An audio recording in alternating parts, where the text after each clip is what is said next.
Pourquoi Moïse est considéré comme l'un des orateurs les plus éloquents de tous les temps? Si tu es passionné de l'éloquence et de la prise de parole en public et que tu es chrétien, cette vidéo t'intéresse.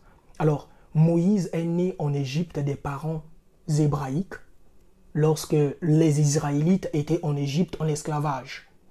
Afin de protéger Moïse du décret du Pharaon, qui stipulait de tuer tous les nouveau-nés des Hébreux, sa mère le plaça dans un panier et le plaça sur le Nil. Moïse fit ensuite récupérer par la fille du Pharaon et le jeune Moïse a grandi au palais jusqu'à ce qu'il prenne conscience de ses origines hébraïques et finit par fuir l'Égypte après avoir tué un Égyptien qui frappait un esclave hébreu. Et Dieu rencontre Moïse dans un buisson ardent et lui confie la mission d'aller libérer les enfants d'Israël en esclavage en Égypte. Moïse refuse cette mission. Pourquoi? On va savoir. Moïse refuse cette mission parce qu'il dit à l'Éternel, écoutez bien, « Ah Seigneur, je ne suis pas un homme qui ait la parole facile, et ce n'est ni d'hier, ni d'avant-hier, ni même depuis que tu parles à ton serviteur, car j'ai la bouche et la langue embarrassées. » En fait, dans cette déclaration, Moïse faisait comprendre à Dieu qu'il n'a pas les capacités pour être un bon orateur. Mais Dieu finit par le convaincre. Alors, dans cette vidéo, je te présente l'une des raisons qui fait en sorte que Moïse puisse être l'un des orateurs les plus éloquents de tous les temps. C'est par la transcendance de l'expression orale. Malgré son affirmation initiale où il disait qu'il n'avait pas la langue facile, mais Moïse finit quand même par surmonter cette faiblesse qui était personnelle pour accomplir une mission divine. Son éloquence est donc aussi liée à son exemple d'humilité et de croissance, inspirant ceux qui doutent encore de leur propre capacité. Une autre raison peut-être pourquoi Moïse est considéré comme l'un des orateurs les plus éloquents, parce qu'il a livré pendant son périple ici-bas des discours mémorables et remarquables. L'un des discours les plus éloquents de Moïse, on peut les trouver dans les livres d'Exode ou bien du Deutéronome, où il était en train de rappeler aux Israélites leur mission et qui ils étaient.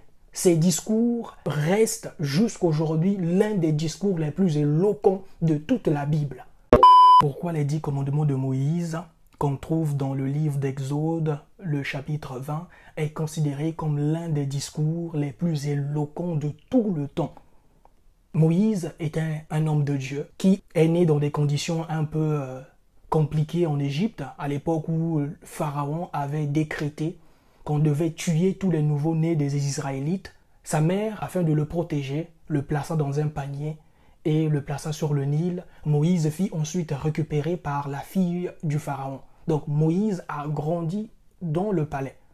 Il finit par prendre conscience de ses origines hébraïques et à fuir l'Égypte après avoir tué un Égyptien qui frappait un esclave hébreu. Moïse rencontre Dieu dans un buisson ardent qui lui confie la mission d'aller libérer les enfants d'Israël en esclavage en Égypte. Il refuse d'abord, ensuite il finit par y accepter. Parce qu'il avait des problèmes de langage, il n'avait pas la langue légère, dit-il. Alors, dans cette vidéo, je te montre donc pourquoi les 10 commandements font partie des textes ou bien des discours les plus éloquents de tous les temps. Premièrement, par sa clarté et son universalité. Oui, les 10 commandements énoncent des principes éthiques et moraux qui transcendent le contexte religieux et historique dans lequel ils sont apparus. La deuxième raison, c'est sa structure et son autorité. Oui, le fait qu'on retrouve dans les 10 commandements « tu ne tueras point, tu ne voleras point », en fait de cette structure simple et directe, favorisant une assimilation simple aux yeux des lecteurs. La troisième raison, c'est l'éloquence spirituelle et l'impact historique qu'a ce discours. Oui, c'est un discours, que vous le voulez ou non, qui est simple et efficace, mais qui a eu un impact parce que beaucoup des sociétés, surtout les sociétés occidentales, se sont beaucoup inspirées de ces 10 commandements, que ce soit en termes d'éthique, de morale et j'en passe.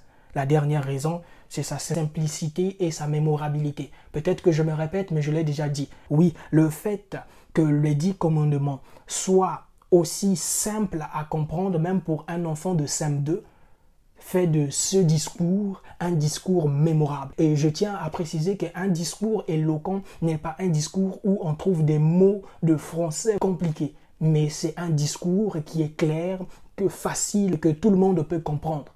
Parce que l'éloquence, c'est d'abord parler avec précision et de parler de manière claire. Si tu es intéressé par ce genre de vidéos, dis-le moi en commentaire pour que je puisse en faire encore d'autres. Dieu n'aime pas des personnes qui sont égoïstes. Oui, je parle dans tous les sens du terme.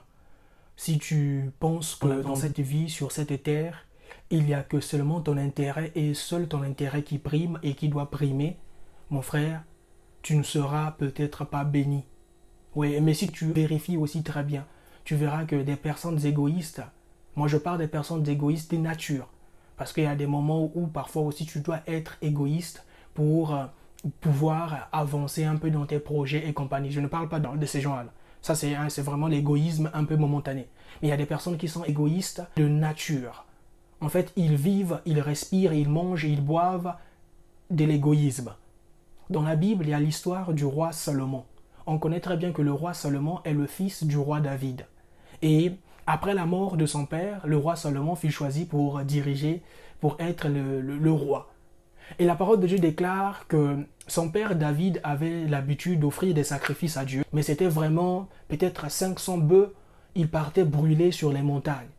Mais vous savez quoi? Lorsque le roi Salomon est venu au pouvoir, il a dit, parce qu'il voyait son père offrir des holocaustes à Dieu, il a dit que à mon tour, je vais faire plus que ce que mon père faisait. Je vais donner à Dieu plus que ce que mon père donnait.